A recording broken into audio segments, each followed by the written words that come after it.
Hi, I'm Brandon Barrett. And I'm Mike Hopper. And this is Local Lawrence.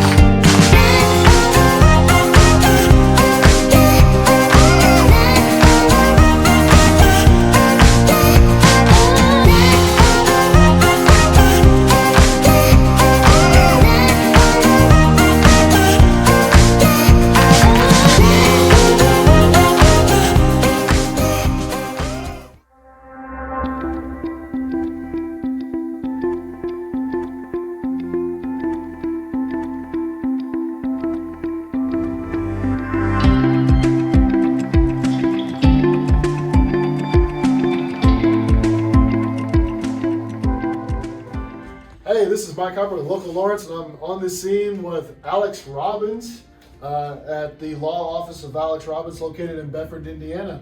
Hey, Alex, what's up, man? Not much. How are you guys? Good. So, obviously, he's an Indiana Hoosiers fan. Their basketball team's getting better, I know, right? We hope. We hope. We hope. You know, tell us a little bit about yourself, and where did you start out? Well, I was born and raised here in Bedford. Graduated from B&L in 2009, and I did my undergrad at Wabash College in Crawfordsville, just up the road, and then went to law school in Bloomington. My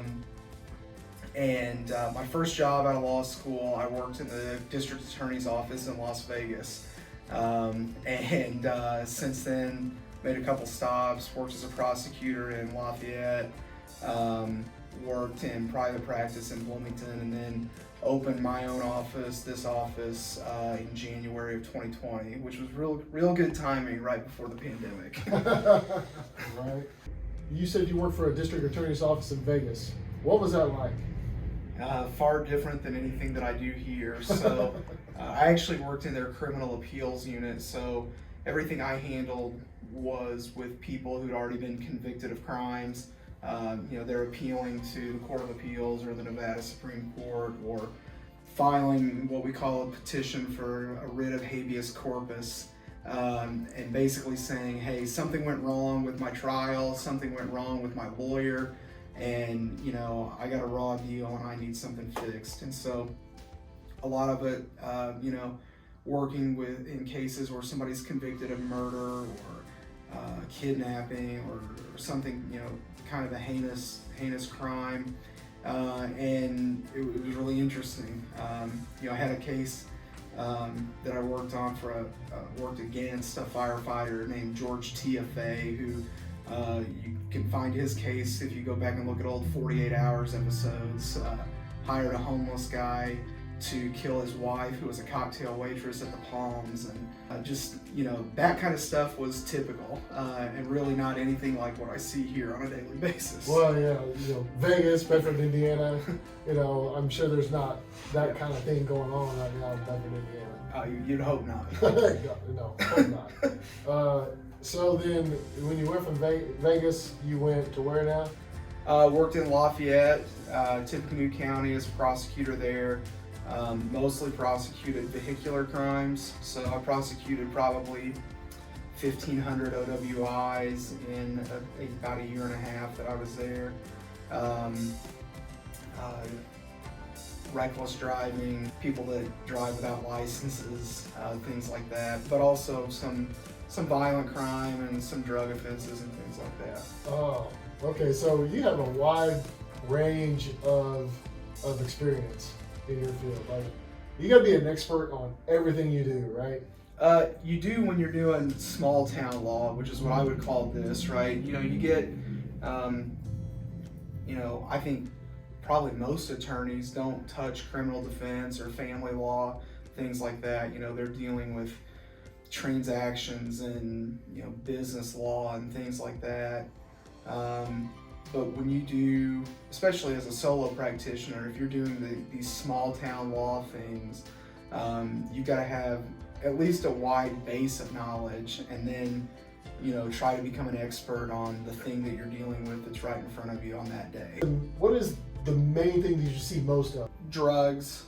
I do a lot of criminal defense and do a lot of what we call CHINS cases, which stands for Children in Need of Services.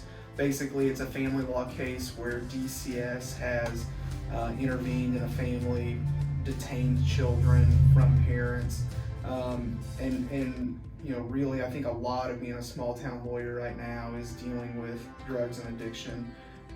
That's what we see the most of. What does your job, your career provide for you and provide joy? Particularly in the family law cases, when you know that, you know, it's striking at the core of who people are, those are the ones that make the other stuff worth it, the hard stuff or the grind. What made you get into law? I think it started as an interest in politics and thinking that was the easiest way to get there. I remember being a kid, being 10 years old and staying up as late as I could to watch Bush and Gore and what happened in Florida in 2000, and kind of was hooked on politics from the beginning there. And you know, I did some things while I was in college. I served as the executive director of the Indiana Federation of College Republicans, and worked for Senator Lugar as an intern when I was in college in his DC office. And really, I thought that was the logical step towards, you know, political aspirations or something like that. And went to law school and thought, you know, I'm going to try to get into big law, because, and big law, I mean, you know, working in a large firm in a big city and doing what I would call now boring law, just a lot of paperwork, sitting in a closet doing document review, you know, or lobbying or something like that. Just really didn't have an interest in it, and got introduced to the, you know, criminal law and family law. And I wouldn't call myself a people person really, but there's an element there of, you know, having connections that you wouldn't otherwise have with clients, and you know, there being some kind of vested interest because you're not representing a corporation or you know, working on a merger between businesses. You know, you're dealing with things that affect people's lives. And the biggest influence that I've had in my life were the 4 years I spent at Wabash, and the mission there is to educate young men to think critically, act responsibly, lead effectively, and live humanely. And I think I realized that not just being a lawyer, but this kind of law that I wanted to do gave me an opportunity to think critically, you know, about various problems that I'm addressing for clients, and live humanely, you know, in seeing that, you know, these are people with real problems, and you know, they're relying on me. And so, you know, the effort that I put forward, or you know, the skill or knowledge that I apply, is the way that I can kind of live humanely every day in what I do. That's amazing. What services do you provide? So, criminal defense, we can handle anything. So it doesn't matter how severe of a felony it is, or how minor of a misdemeanor, or anything in between. We do family law, so divorces, custody battles, child support, maybe some things that wouldn't necessarily fall under family law, but I consider them because it's easier for people, but like guardianships. So, you know, maybe mom and dad are having trouble and grandparents want to step in and become guardian. Appeals are actually something I really enjoy doing. It's something that I can kind of dive in and research law and take my time more, and not have to be hustling to court, you know, to deal with 15 people in, you know, in a matter of an hour or something like that. And you know, it's an opportunity to kind of be a nerd about the law a little bit. You know, these numbers might not be right, but I would venture to say that they're probably, you know, 98 or 99% of lawyers in the country, no matter what kind of law they're doing, do as many appeals in a career as I've done in my first 5 years.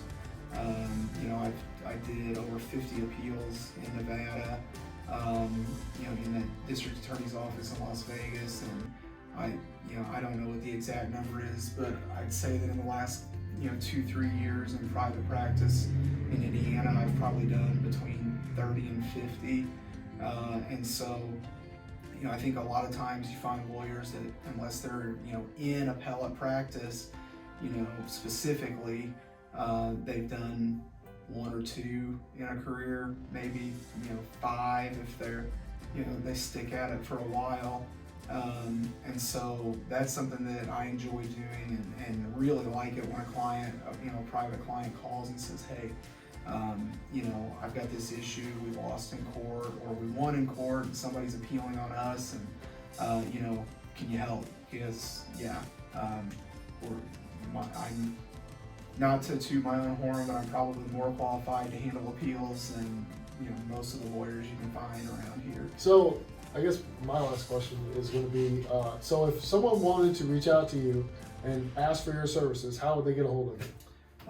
The easiest way, probably by phone, 812-583-8356, or you can reach out via email, info@alexrobinslaw.com, or on that website, you can fill out a submission form. You can schedule an appointment for a consultation directly from the website, alexrobinslaw.com. You can book an appointment in person, by phone, by video. Syncs with our calendar, so if I'm free, that spot's available.